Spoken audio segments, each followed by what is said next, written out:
Tiffany Cross represents a segment of our society where the chickens are coming home to roost.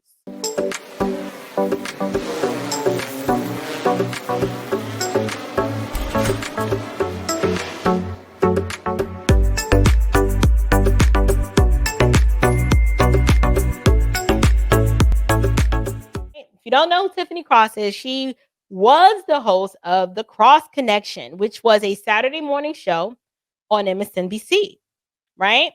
So, a few fun facts about sister Tiffany Cross. She hosted a show on MSNBC that unfortunately has now been canceled. And a lot of people have been celebrating, saying, "Thank you, Jesus, she is gone. She needed to go." Here's where I am as a Christian. I am not going to celebrate in someone losing their gainful employment. However, I can say that when said person is in a position and they are not responsibly handling that platform, and they say racist and inflammatory commentary that not only divides this country, but also is classless and tasteless and misandrous, that I say you hold them accountable. And if holding them accountable means that we find someone else for the position, or we non-renew your contract, or we flat out fire you, that's not me celebrating the fact that someone who shares my ethnic image lost their job, right? Because if it was a white person who lost their job, right, I am supposed to feel the same. I'm supposed to feel the same about all manner of wickedness, regardless of what they look like. But what I wanted to do was talk about the fact that Tiffany Cross represents a segment of our society where the chickens are coming home to roost. And she is experiencing what happens when you go so woke that you end up destroying your own self. I am hoping that she actually learns from this experience. Here's some fun facts. So I laid out the foundation. Her show was canceled. She was fired. If you are unfamiliar with her show, it came on Saturday mornings, and I was always quite disturbed by her commentary. For one, I'd clutch my pearls because I'd be like, did she just say that? Like, she would be open, she would make openly racist statements and be unapologetic about it. And I would always say, if a white woman had said the same thing and just flipped the races, like, we'd have to cancel Christmas. Like the ACLU, the NAACP, the SCLC, like everybody. Martin Luther would they'd resurrect from the grave and say, this is problematic. This woman's her rhetoric is inflammatory and it's hateful and it's wrong. But for some reason, Tiffany could spew her hatred with wanton abandon, and no one ever did anything about it. I was always curious about how that works. And I find that in 2022, there is this low level underlying acceptance of Black supremacy, where you can be Black and you can say whatever you want and it could be deemed racist. I don't really like the term racist. It's partiality because I'm a Christian, but for the sake of the conversation, we can call it racism. And it's perfectly okay, right? We've literally become the very thing that we said was oppressing us and was wrong. And somehow when the shoe's on the other foot, it's not a problem. I never quite understood how that works. Like, you can explain it away, right? But people who are able to objectively look at language and say, no, I think that's racist. It should be racist regardless of who says it, right? So here are some fun facts. Tiffany Cross is unmarried, right? She has no children, and she was raised by a single mother. Her and I happen to be the same age, right? We're both in our mid 40s. We're both 43 years old. She beats me by give or take a month, right? And she attended Clark Atlanta University. So we have an HBCU grad. So it's funny, right? Like, our lives mirror each other. Single mom. She's raised by a single mom, right? She attended school in the AU Center. I attended school in the AU Center. And I'm married, have children. She's unmarried, has no children. And The reason why I bring this up, because most people are like, well, April, where are you going with this? Like, why does that matter? It matters a lot. It matters a lot because if you've ever watched Tiffany Cross's show, you would notice that she had no problem disrespecting other Black men who shared her ethnic image. And I think it comes from the toxicity that is permeating our culture where we just have a low level of respect for Black men. Yes, I said it. Yes, a Black woman said it. And I can see it from a mile away. Tiffany Cross made some statements that were very troubling, right? Her concern with the fact that Stacy Abrams, doesn't seem to be pulling the electoral weight that everyone thought she would. And Tiffany Cross, in so many words, tried to blame Black men for why Stacey Abrams is not leading in the polls like she should. And I wondered, I said, well, are Black men unable to think for themselves and make decisions that they deem best for them, right? Do we leave room for the possibility that Black men are tired of being emasculated and living in the shadows of Black women and just being told, you just shut up and do what we say because we know what's best, right? If you look at the attitude of the modern Black woman that's put on the forefront in today's media, that is the kind of messaging that you get. You must bow down because we're the queen, right? You must bow down to what we say. You must conform to what we want. We don't really care about your needs and what matters to you. You just need to get on the program. Now, you can go and Google some of the statements that she's recently made, and you can discern for yourself if you feel that her statements were inflammatory and disrespectful and demeaning toward Black men. But I took it that way. And I took it that way because I'm married to a Black man who leads and shepherds this family well.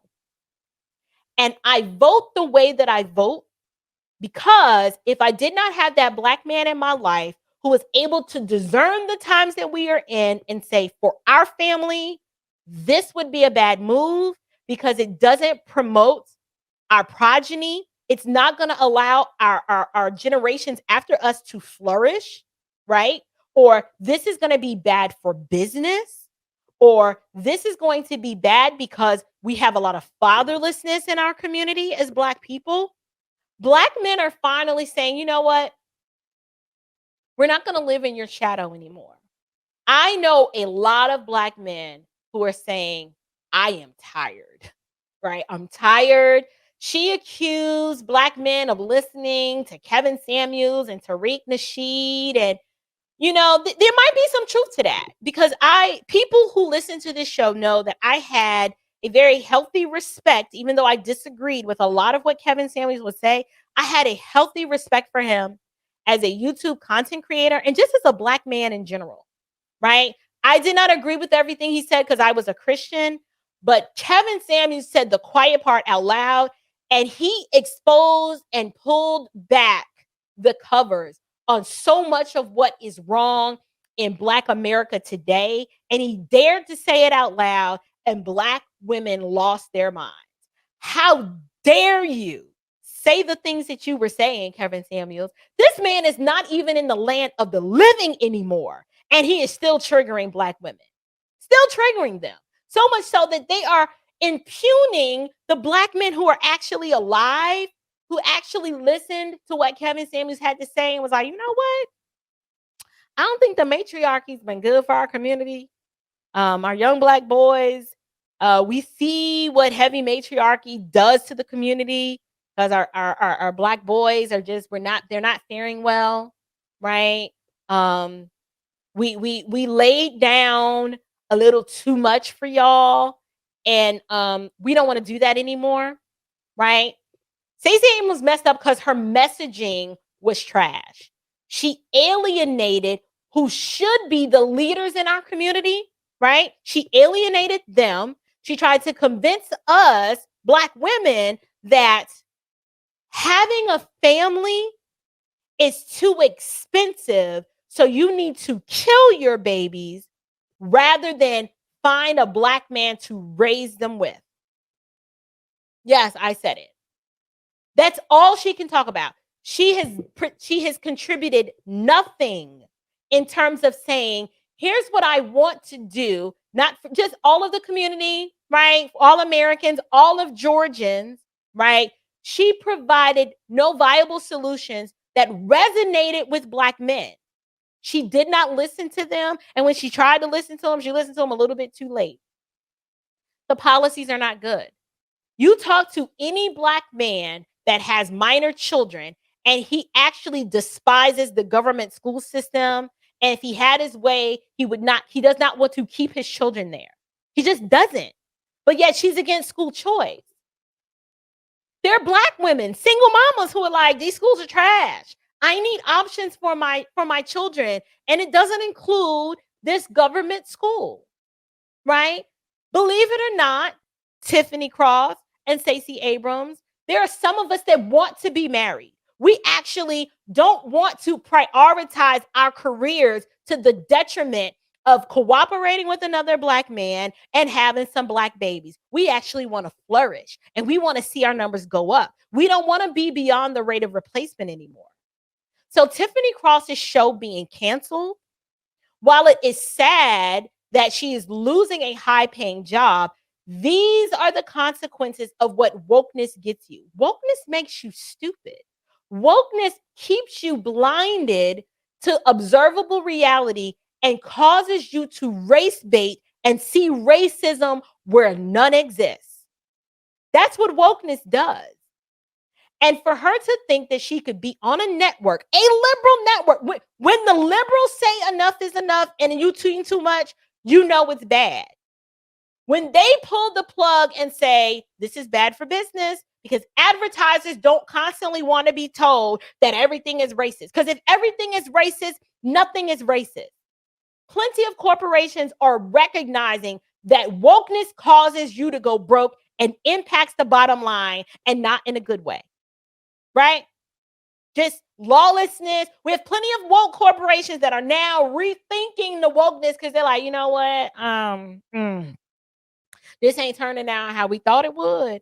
And since we're capitalists, we need to do something about this wokeness. And so, as a black woman, I'm actually embarrassed by some of the things that has come from Tiffany Cross's mouth. She has said some very disparaging things, unladylike things, things that women should not come out of the mouth of a woman of a certain stature. Profane language and referring to the state of Florida as the male appendage of the country and that it should be castrated. Like, what is wrong with you, lady? Like, who speaks like that? I tell you who speaks like that. Women who have never learned the restraints of public decorum and who the left has allowed to run amok with no standards or requirements. And now they're finally wanting to do something about it. And she's not the only one. With Joy Reid. Joy Reid is just as bad. And yes, these are my opinions. I'm entitled to share my opinions. But I'm embarrassed about the level of or the lack of professional journalism that has come from that show. And the sad part about it is her primary audience was Black women. This was the rhetoric and the hatred that she was spewing that does nothing to unify the Black community, but rather further makes us believe that we're victims and that racism is under every rock, nook, and cranny, and that everybody is against us and that we're oppressed. The good thing is Black men weren't buying it. And I applaud the Black men who recognized the foolishness that was coming out of her mouth and who chose to tune out. And I hope this further emboldens you to stand flat-footed and declare the fact that you are tired of divisive, destructive rhetoric that comes from women who share your ethnic image. Just ignore them. You ignore them and you just move on. Because you can't build a community with women like that. You can't. How? How do you build a community with a woman that is constantly viewing you as the enemy because you won't bow down and do what she wants, when she wants, and how she wants it done? Who is unwilling to listen to reason, who is unwilling to submit herself under any sort of leadership and who thinks she knows it all. How do you build anything with that? You can't. So, after insulting Black men, I am not surprised. And I know what I'm about to say, they're gonna be like, oh my goodness, that's so shady. But I have to say it because if we don't have enough Black women speaking to our own, calling us on the carpet and holding us accountable, we can't heal if we keep lying to one another. The reason why a lot of us find ourselves unable to garner the attention of the male species is because you can't tell us nothing. And when you do, we're the victim. You can never hold us accountable. We can never just look within ourselves and say, you know what? I've made some bad decisions. I've said some things that I should not have said. Let me rethink this strategy. Let me stop being so adversarial with the men who look like me, and perhaps just be quiet long enough to hear what they have to say. I always wonder, when is that day going to come, right? I always wonder how Black privilege in 2022 is going to fare, because we see it a lot. I've listened to Roland Martin say some really racist things, really demeaning things. And I don't understand how these people get away with it. Because in my world, two wrongs don't make a right. Yes, this country has a very, very segregated history. No one is ever denying that. It was wrong then, and it is wrong now. But you'd be hard pressed to find white journalists who say the racist things that some of our Black journalists say. And we just let it roll off our back. It is wrong regardless of which side it comes from. And I think America is tired. I really believe white folks are tired of being told that they are racist just because they disagree, right? We finally are to the point, right, where we should be able to have public discourse with people who don't look like us and disagree. And instead of just assuming that that person is racist, why don't we just allow their point to come across? But we don't do that. What we do is we don't like being told when we're wrong. When something is objectively wrong, we don't want to hear it. So what we do is we pull the race card. Well, that was racist. It's like, well, no, it was just wrong. Like, how is it racist? Just because I said I disagreed with you, so now I'm a racist? It's insanity. And I think America is just tired. I know I'm tired, right? I am tired of feeling like everything is racist, so nothing is racist. So then when something legitimately racist happens, no one is listening because we keep crying wolf all over the place. And I know this is a very, very long rant, but it needed to be said. It needed to be said because we have experienced a whole lot of Black privilege, So much so that we're on the opposite end of the spectrum now. We're on the opposite end of the spectrum. And I just think it's all wrong. We should be adults. We should have a mutual respect for all people, regardless of what they look like. And when someone says something you don't like, why you always got to assume it's on the basis of the fact that you Black? Like, it ain't that serious.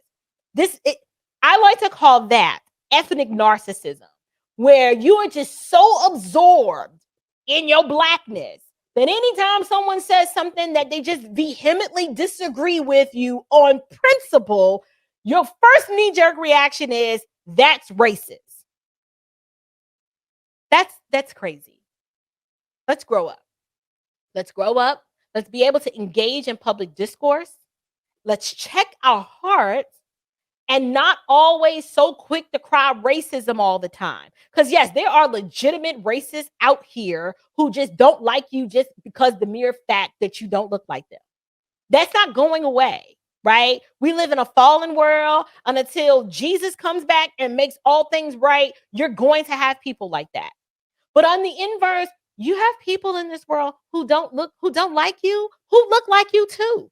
Sometimes people just don't like you because you a jerk. right? You just not a good person. Like, you just not cool to be around. Maybe you too arrogant. Maybe your armpits stink. I don't know.